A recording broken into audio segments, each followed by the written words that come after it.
spirit of this revolution is not going away. This is the Ron Paul Liberty Report with Ron Paul, Daniel McAdams, and Chris Rossini. We are all ambassadors of the Ron Paul doctrine, and it's so simple. Just tell the truth. An idea whose time has come cannot be stopped by any army or any government.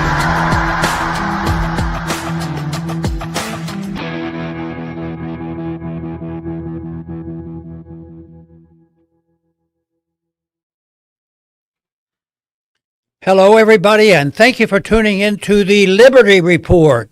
With us today, we have Daniel McAdams, our co-host.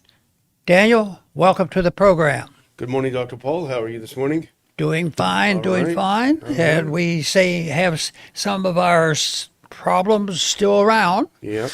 Something must have happened not too long ago. I'm talking about not too many hours ago, because since I've been up early in the morning, there was a sudden jump in the gold price over $100. And what's going on? And I think your first comment, it looks like they resorted going back to bombing again. I thought we were on a peace mission, and that we were, no firing. Anyway, it's a hot spot. We've known that. And I think the idea that it was 3 days, 3 weeks, 3 months, 3 years, I think we're getting closer now to 3-year predictions. But I don't think it bothers them. They have their worries about how to pursue this war and keep it going, because everybody has to be treated fairly, so everybody makes the same amount of money, and some people have to suffer equally so, and that's usually the innocent people who have to pay all these bills. So this is it. But headline on Zero Hedge today: Iran targets U.S. base in Kuwait. Why? Okay, well, Kuwait, they're in this fight too. In second clash this week. And I think that was the issue. It was one sometimes, and it was supposed to be, no fires week and not be shooting at each other. Pakistan pitches uranium transfer to China's scheme, which, is sort of fascinating about how Pakistan became, a player in all this. But so that I don't think, in a practical sense, is going to amount to too much, because I can't imagine, if it's significant, I can't imagine at this point that Iran would sacrifice a defensive weapon. You say, no, that's an offensive weapon. No, I think what a country like Pakistan has, or Iran, if they have a big weapon and there's 10 nations around them and thousands of bombs already attacking them, maybe morally they have a justification to being prepared, and on it goes. So that's what we're dealing with. And right now, in the last several hours, it looks like things have deteriorated a little bit more.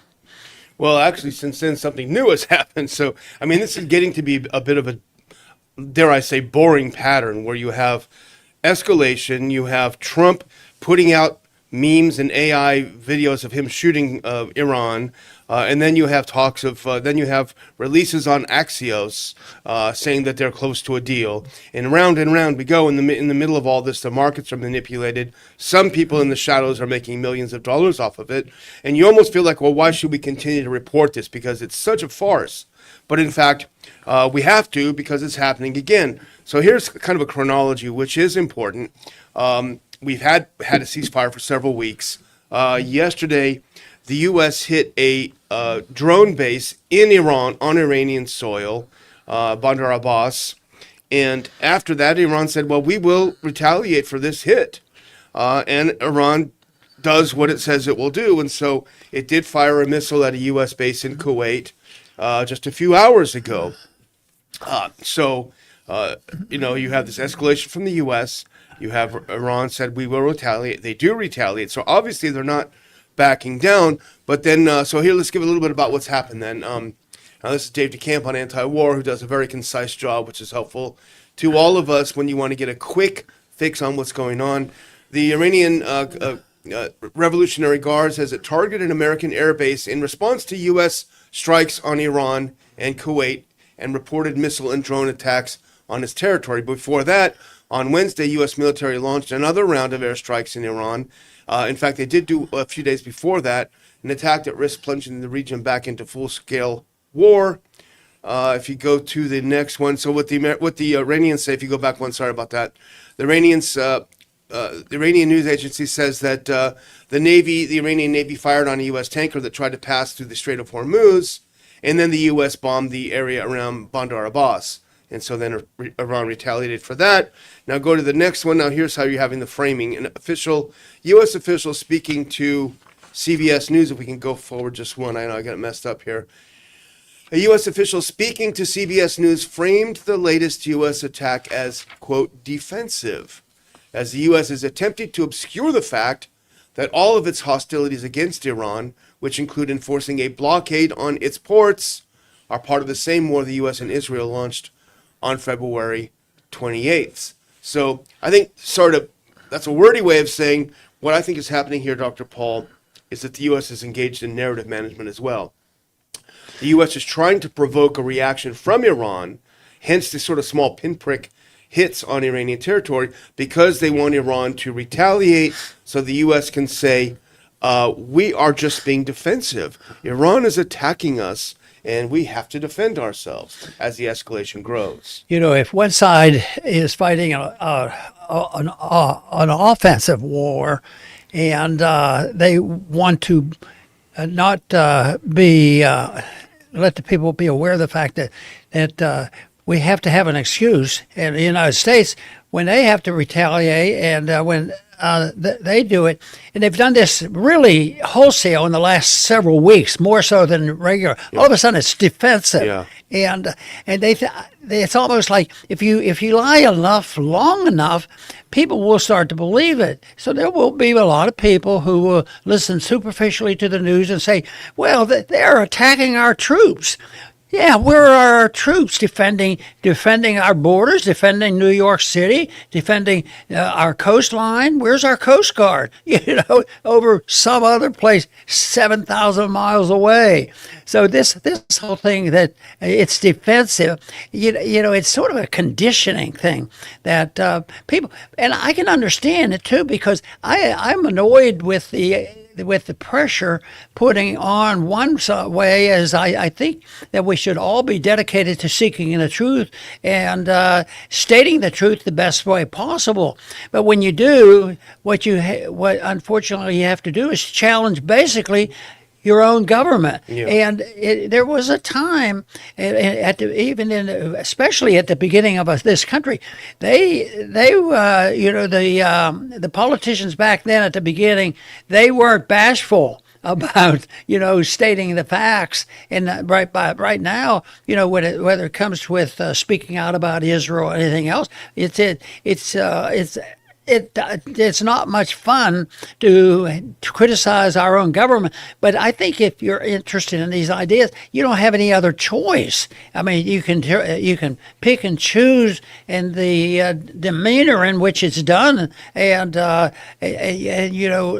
noise and the accusations can still be controlled to a degree. But this whole thing of systematically every day saying, "Boy, the Americans are being defended," and they've used this before. We've recognized that in most of these wars, no matter where we are, it's defensive. And but they didn't talk much about the defensive when a million illegals invaded our country, and they are still now a problem to many taxpayers in this country. Yeah, absolutely. Well, the other thing that's taking place simultaneously almost is, again, this pattern. So you have this escalation, they shoot Iran shoots back at the U.S. at their bases. But then underneath all of this, you have yet another breaking story. If you go to the next one, oil tumbles on deal breakthrough as U.S.-Iran reportedly reach memorandum of understanding. So this is happening at the same time, this escalation. And again, once again, we have Axios reporting it. And of course, then you also have unconfirmed reports of Ayatollah denial, which is always the case. So this is clearly coming somewhere which is not Iran. I'll go to the next one. Now, here we go. Here's the notorious Barack Ravid. We've talked about him on the show. He served in the Unit 8200 in the Israeli Defense Forces, which is the propaganda unit of the IDF. And now here he is, quote unquote, a journalist. We would say probably a mouthpiece for neocon and Israeli interests. But he comes out with a story, as he's done over and over again. U.S. and Iranian negotiators have reached an agreement on a 60-day memorandum of understanding to extend the ceasefire and launch negotiations on Iran's nuclear program. But Trump is yet to give it final approval. 2 U.S. officials have told Axios. We don't know who they are. We don't know what purpose they're trying to serve. We don't know where their loyalties are. We don't know what they're trying to get out of this. So that's why you should be immediately suspicious. Oh, yeah, keep it up there if you don't mind. This could be the hugest diplomatic breakthrough yet. There we go.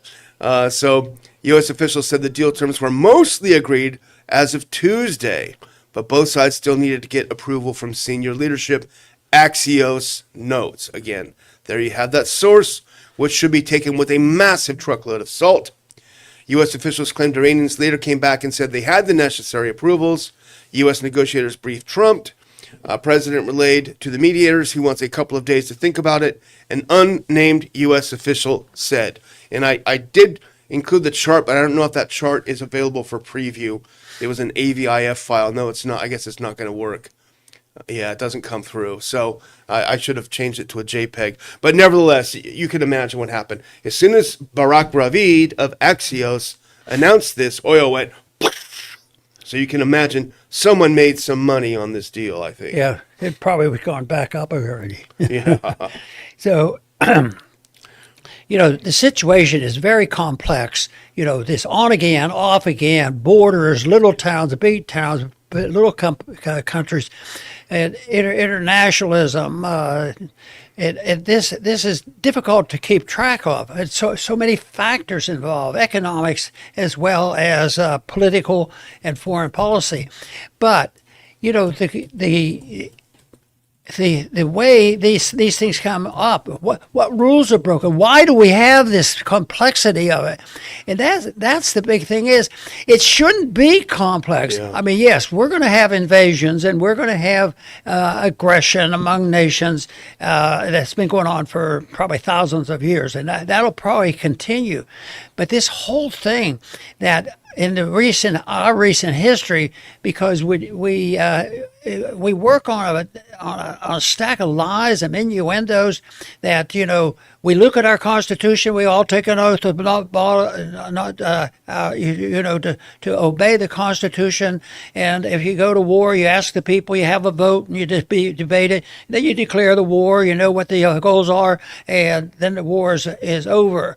And even though with many shortcomings about what led up to World War II, that sentiment still existed, and that was a big war. And when you think what happened in about 3 years, fighting two empires like Japan and Germany, it was pretty amazing.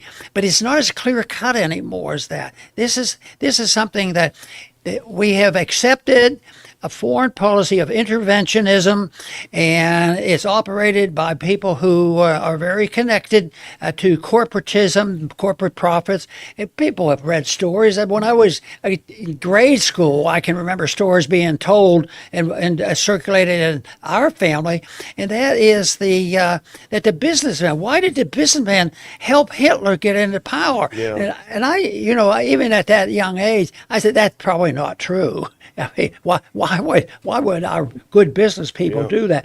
But it happened then, and right now, who knows where the money's going, and who knows what the motives are? Because right now, they're talking about how are we going to build all these weapons, and the people who are rubbing their hands together, somebody's going to make a lot of money. But of course, the danger keeps growing, and the conflict is growing, and that's why ordering a few more airplanes that are pretty old-fashioned isn't going to solve the problem, but it's going to make some people happy and some people very unhappy because they're going to pay for it by a higher grocery bill. Yep. And the connection there does not exist in a sensible way. Yeah, that's absolutely true.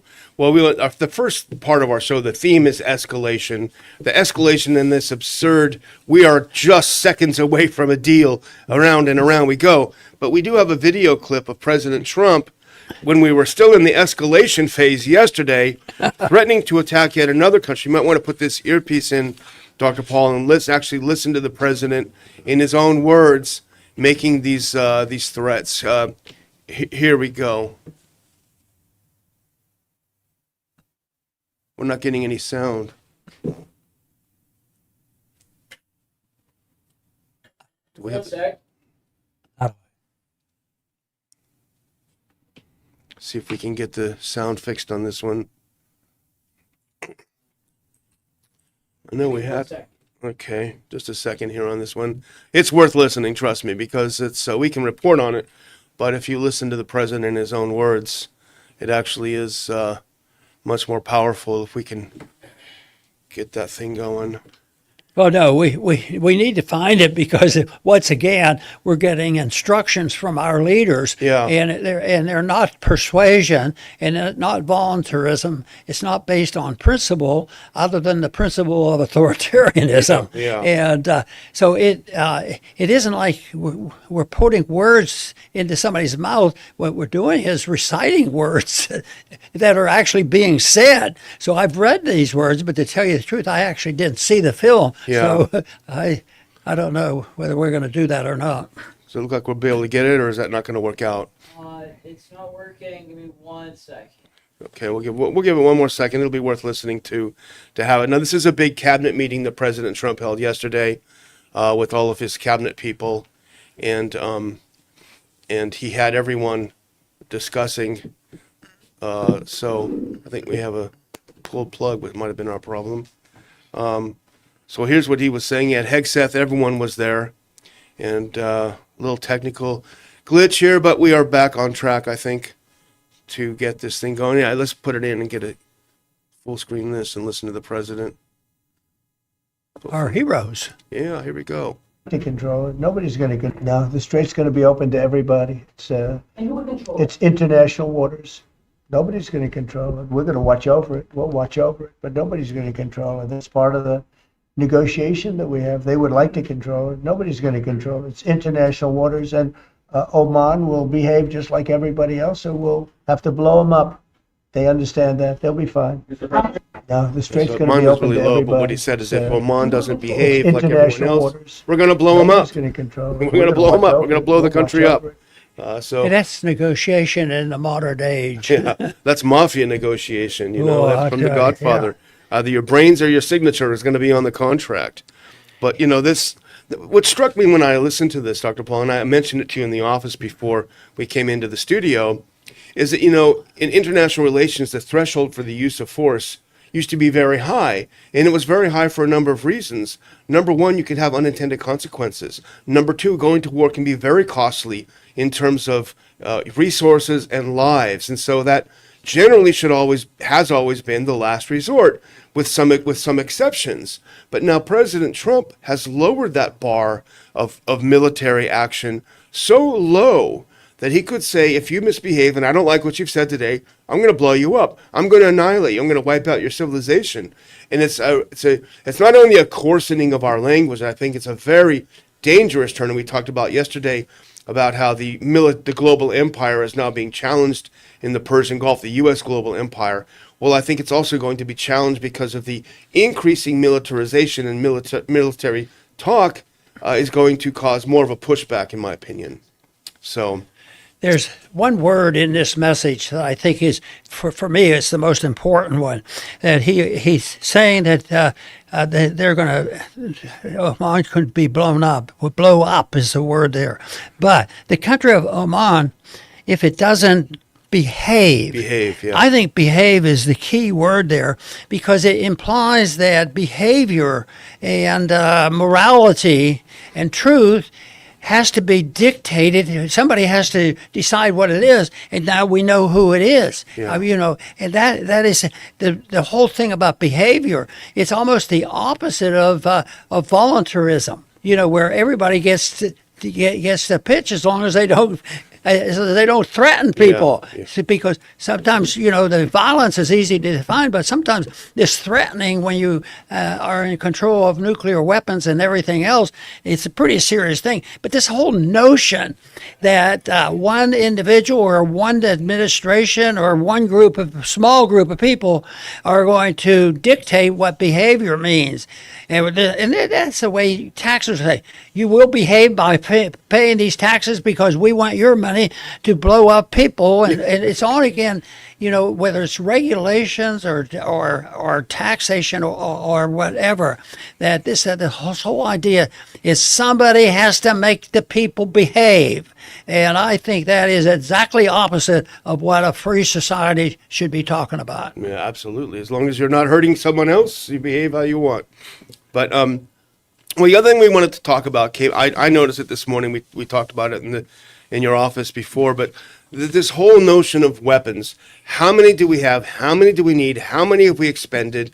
And I think, unfortunately, the government has lied to us again and continues to lie to us about this.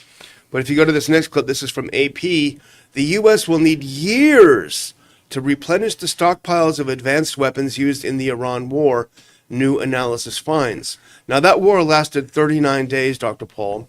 And if you remember over the past couple of weeks, when President Trump has been asked, well, how long is the war going to go on? And he said, hey, the Vietnam War lasted however many years. Afghanistan lasted 20 years. Don't rush me. Well, in 39 days, we've used enough stockpiles that there's a panic, despite what Hegseth claims. There's a panic that we're running out, and it will take years to replenish it. Go to the next one. U.S. military contractors need at least 3 years to replenish stockpiles of 3 key weapon systems that were used heavily in the war, and that would be the Tomahawk cruise missiles, the Patriot missiles, and the THAAD interceptors.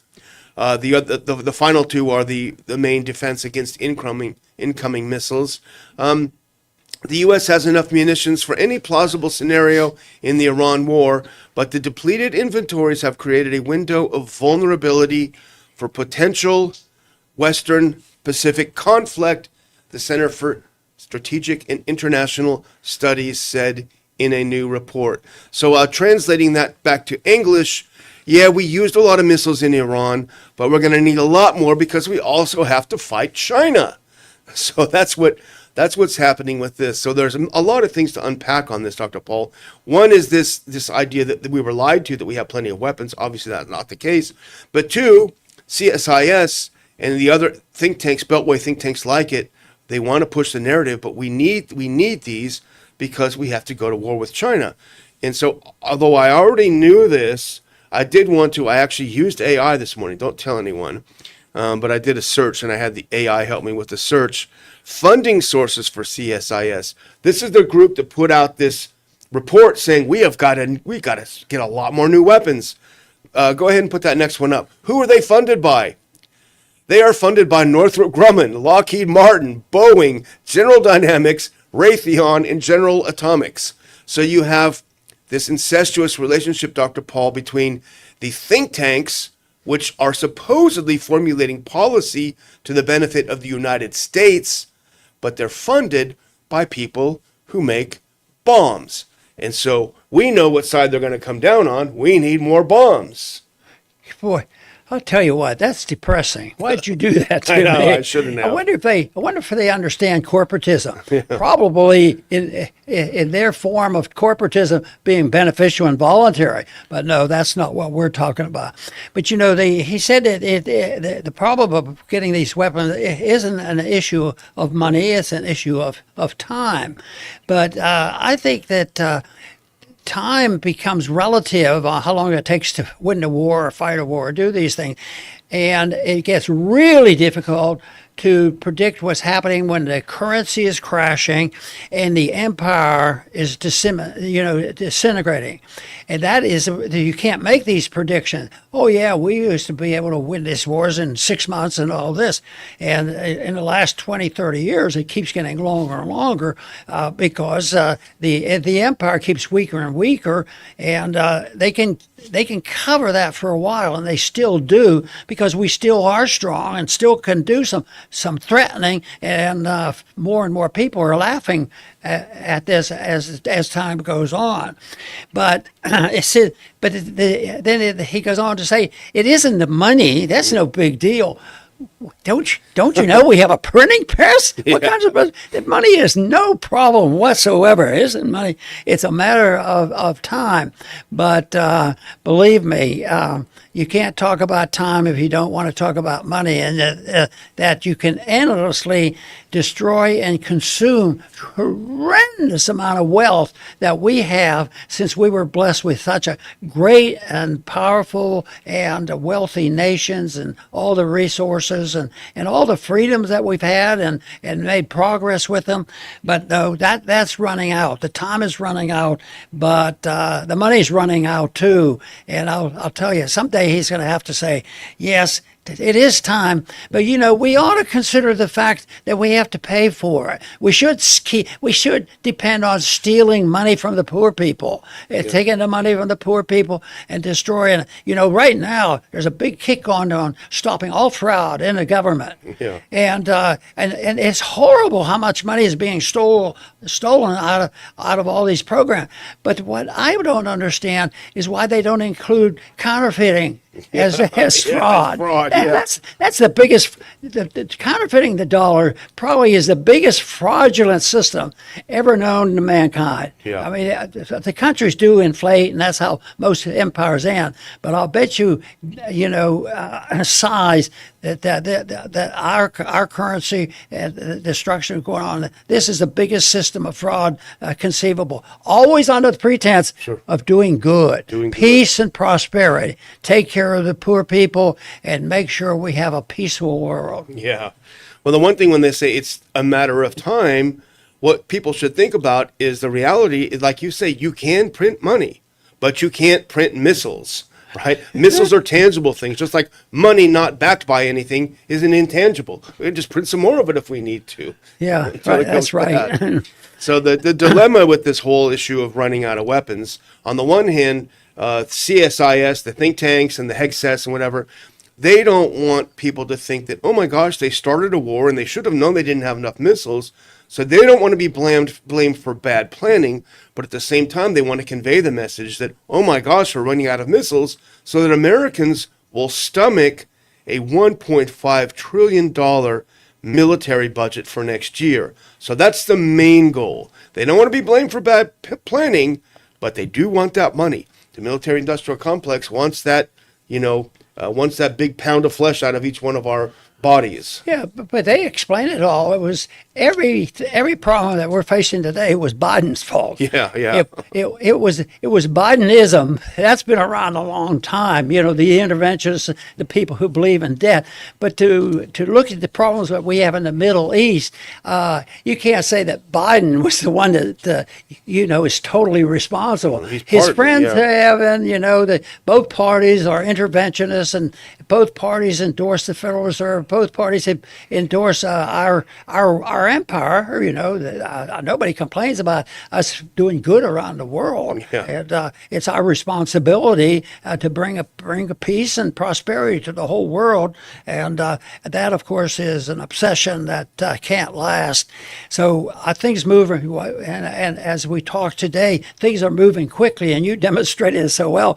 What did we do this day? Oh, you did it tomorrow, and it's back and forth. And what business people, might not always be, supportive of free markets or socialism. But you know what a businessman was?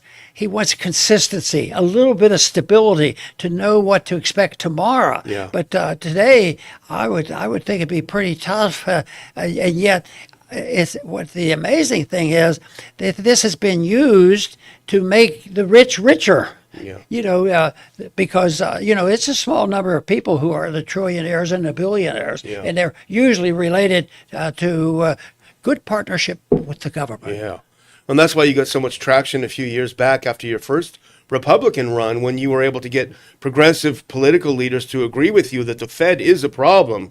You know, it helps facilitate wars. It makes the rich richer and the poor poorer. You know, so that's a message that Slow but surely. slowly but surely We'll that tell. the progressives really should get more on board and understand. Well, I'm going to close out, and if you put that last clip up, this is was not what it looked like when I got up this morning because we don't have any beautiful forests, certainly not pine forests, but we do have the Ron Paul Liberty Report Revolution Blend. There's a QR code if you want to zap that. I did include a link. Our affiliates, Moon Does Artisan Coffee, is putting out this organic coffee blend, roasted to perfection. You can have some great coffee, gourmet coffee. Now, it costs a little bit more, but I'll tell you what, it's worth it. And support the Ron Paul Institute.